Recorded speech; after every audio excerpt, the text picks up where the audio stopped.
Plusieurs dizaines de restaurants à Paris, en petite couronne, ont été contraints à fermer administrativement en cause le non-respect du couvre-feu. Une mesure qui passe mal pour ces professionnels déjà happés par la situation sanitaire et qui dénoncent ce matin l'intransigeance des autorités. Dans le 13e arrondissement de Paris, Raphaël Maillochon avec Jean-Baptiste Gradiani. 15 jours de fermeture pour avoir servi 2 cafés à des clients en attente d'un plat à emporter. Un message ironique laissé par cette brasserie parisienne pour dénoncer l'abus des autorités.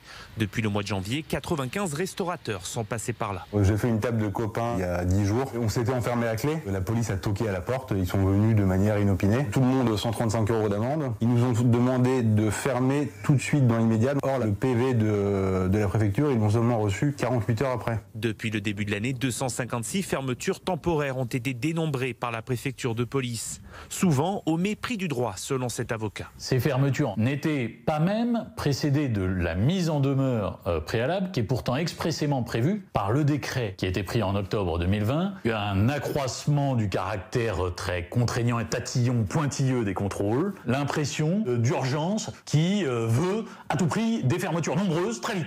La préfecture de police assure que les gérants d'établissements peuvent contester ces procédures devant le tribunal administratif, mais que la majorité sont de toute façon rejetées.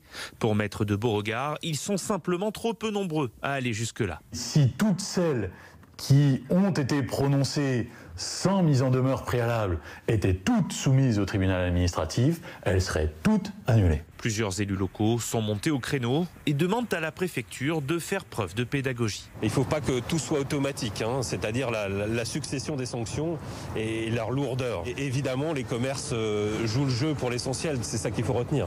Car l'enjeu est de taille. Ce genre de sanctions, même provisoires, peut conditionner l'attribution ou non d'aides publiques en période de crise sanitaire.